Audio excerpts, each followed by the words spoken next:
Good evening, everybody. Welcome to New Covenant House. My name is Femi Omotayo. I am the lead pastor of this congregation. I'm happy that all of you could be here tonight as we celebrate our Lord and Savior Jesus. This evening, I will be speaking to us, I have been told very briefly. I almost took offense when I saw the order of service and how much time they gave me to speak. I felt like they were trying to send me a message, like I talk too much. So that was the plan. You know, the microphone would disappear, but I wear it on my head so they couldn't disappear it. So they planned that they would cut off the sound. I'll call thunder and fire on anybody's head now. Hallelujah. So the title of my sermon, like Lakeisha said, is Unexpected Places. Amen? So let's read from the book of Luke, the 2nd chapter, from verses 1 through to verse 7. It says, in those days, Caesar Augustus issued a decree that a census should be taken of the entire Roman world. Caesar Augustus issued a decree. Caesar Augustus was the most powerful man in the world at the time. Amen? Caesar Augustus wasn't a nobody, right? He wasn't a pastor, he wasn't a bishop, he wasn't a religious person, he was not necessarily a good person, but God used him. The Bible says that the hearts of kings and princes are in the hands of the Lord, and he will turn it in whatever direction that he pleases. If the heart of Caesar Augustus can be in God's hands, and God can use Caesar Augustus to bring to birth his own son, who are these people that are our leaders that we are anxious about? If we lift them up in prayer, if God can use Caesar Augustus, God can use Joe Biden. Amen. Somebody shout hallelujah. In verse 2, the Bible says this was the first census that took place while Quirinius was governor of Syria. And everyone went to their own town to register. So Joseph also went up from the town of Nazareth in Galilee to Judea, to Bethlehem, the town of David, because he belonged to the house and line of David.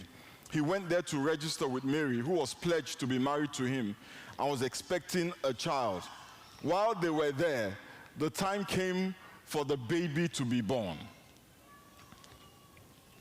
He went there to register with Mary, who was his wife, who was pledged to be married to him and was expecting a child.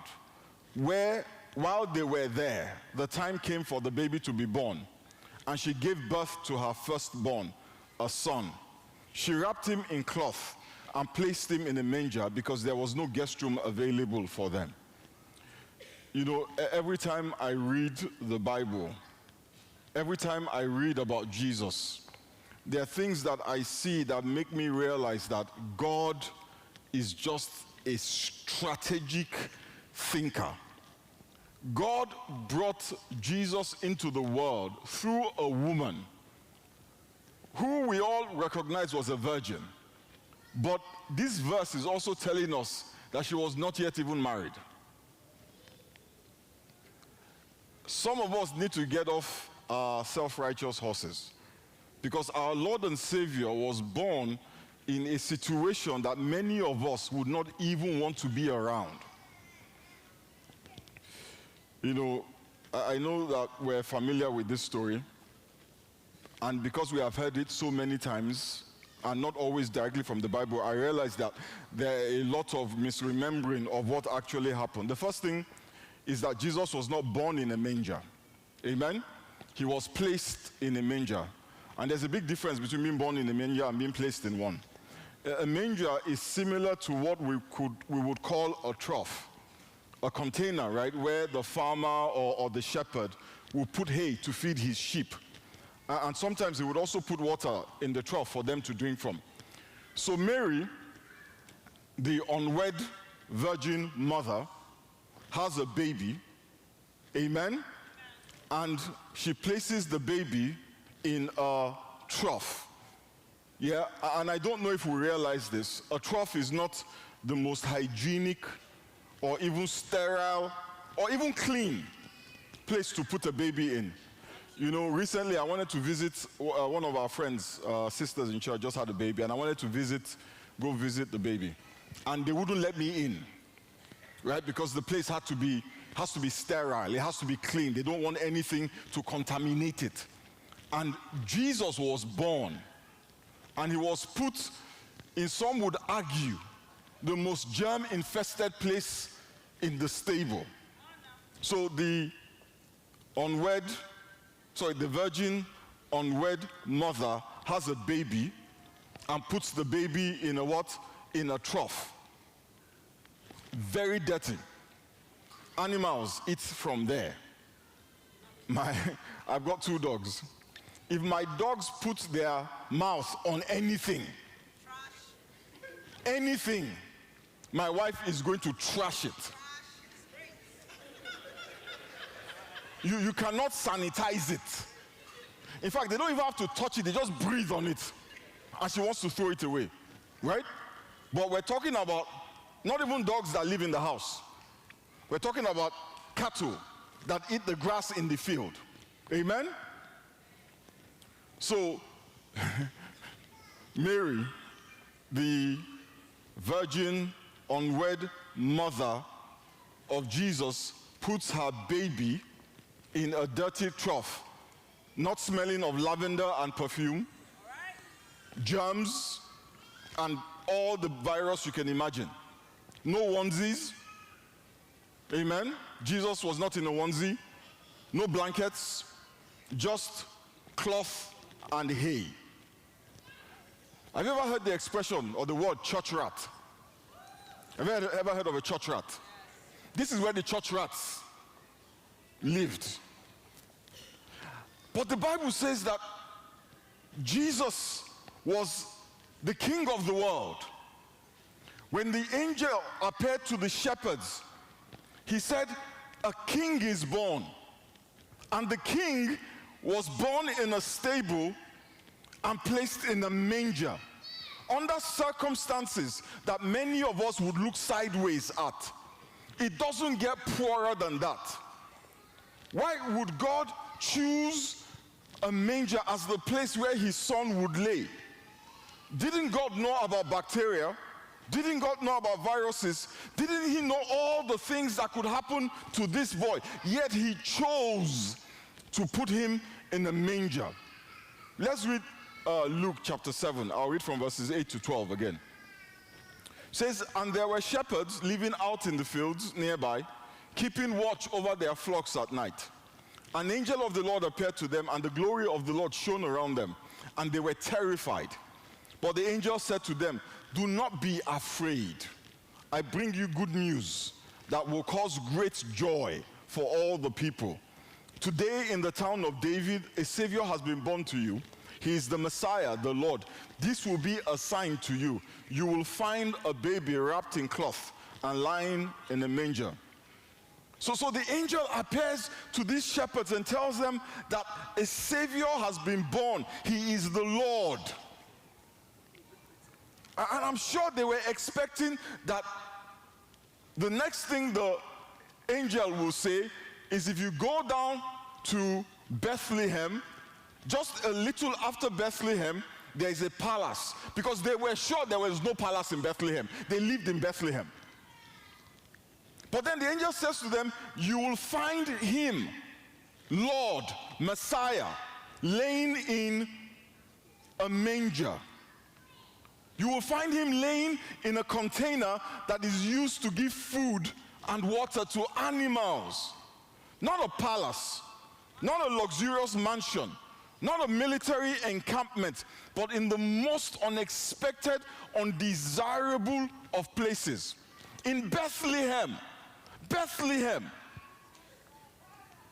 But why were they surprised? Why would we even think it was unexpected? God had been signaling, God had spoken in the past through the prophets that the Messiah would be born in Bethlehem. In Micah chapter 5 and verse 2, the Bible says, but you, Bethlehem Ephratah, though you are small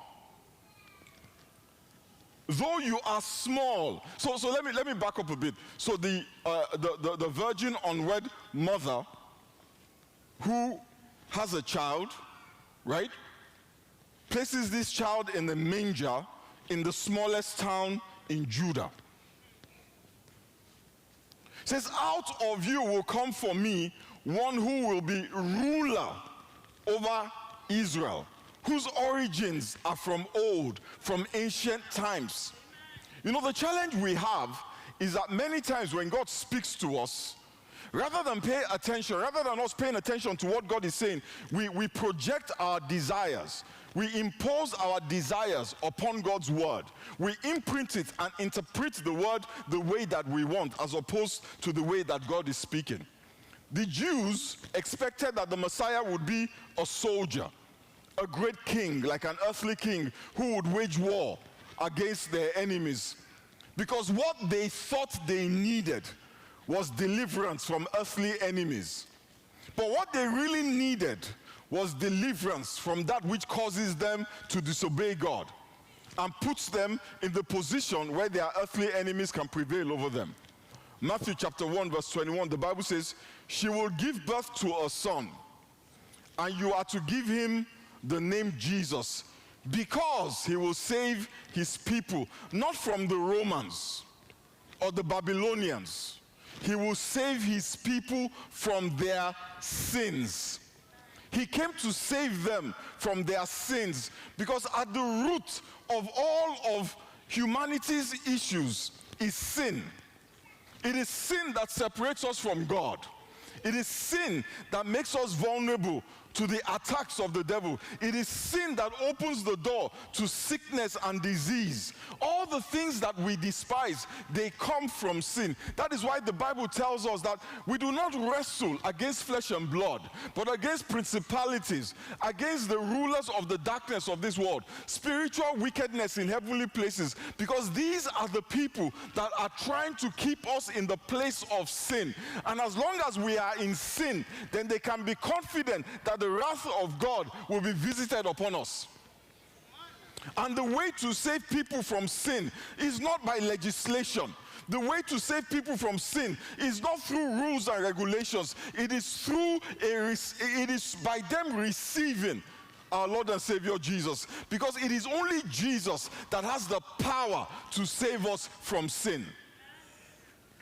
Listen, Jesus was born in Bethlehem, but it was not an accident. It didn't happen because Joseph and Mary did not plan. Amen? God had been speaking about it for hundreds of years. God had enough time to plan. And honestly, I think he meticulously planned the entrance of his son into the world. None of it was an accident. None of it was an accident. Choosing Mary was not an accident. Choosing Joseph was not an accident. Using Caesar Augustus was not an accident. Quirinius was not an accident. Bethlehem was not an accident. The manger was not an accident. I don't know if we know this, but Bethlehem means the house of bread. That's what Bethlehem means. God chose to give birth to his son, put him in a trough, used to feed animals, in a town called the house of bread. And look at what Jesus Christ said about himself in John chapter 6, verses 30 to 35. So they asked him, what sign will you give that we may see it and believe you? What will you do? Our ancestors ate the manna in the wilderness, as it is written, he gave them bread from heaven to eat. Jesus said to them, very truly I tell you, it is not Moses who has given you bread from heaven. It is my Father who gives you the true bread from heaven. For the bread of God is the bread that comes down from heaven and gives life to the world. Sir, they said, always give us this bread. Then Jesus declared, I am the bread of life. Whoever comes to me, to the bread of life, will never go hungry. And whoever believes in me will never be thirsty. That is why he was put in a manger. That is why he was placed in a trough. To feed, to give bread, and to quench thirst. The Bible tells us in Matthew chapter 5, it says, blessed are they that hunger and thirst after righteousness, for they shall be filled. And just before he died, in Luke chapter 22, verse 19, the Bible says, Jesus took some bread and he gave thanks to God for it. Then he broke it in pieces and he gave it to the disciples, saying, this is my body, which is given for you. Do this in remembrance of me. When we eat the bread, what we are doing is eating the body of Christ. From his birth to his death.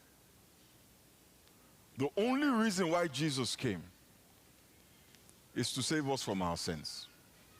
I know that we have turned it into many things, but it is to save us from our sins.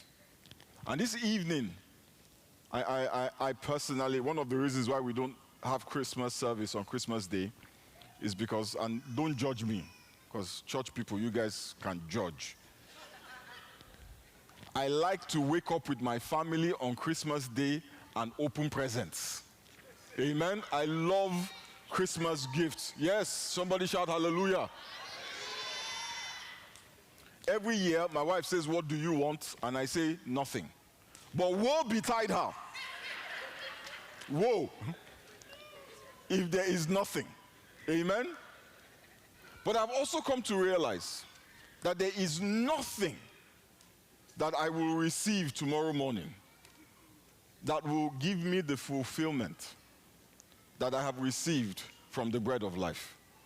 There is nothing material on this planet that you can have that will stand in the place of the bread of life. Born in a stable, placed in a manger, it doesn't get more humble than that. And one of the reasons why God did that was to draw our attention away from the material, from the inconsequential, from the irrelevant, so that we can focus on that which truly gives life, and that is Christ. Let us bow our heads and pray.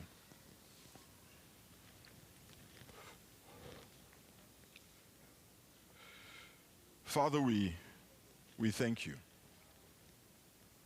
Almighty God, we give you praise. Father, we commit each and every one of us here into your hands. We know that Jesus came to save us from our sins. We know that his blood was shed to pay the price for our sins. The Bible tells us that he was wounded for our transgressions, he was bruised for our iniquities, and the chastisement of our peace was laid upon him, and by his stripes we are healed. Father, we pray for each and every person here that you will grant us to know our Lord and Savior Jesus, that you will grant us to partake of the bread of life, that we may never hunger again or thirst again. As we celebrate Jesus, Father, let the life that is in Jesus, let it fill our hearts and our lives. In the mighty name of Jesus we pray. Amen.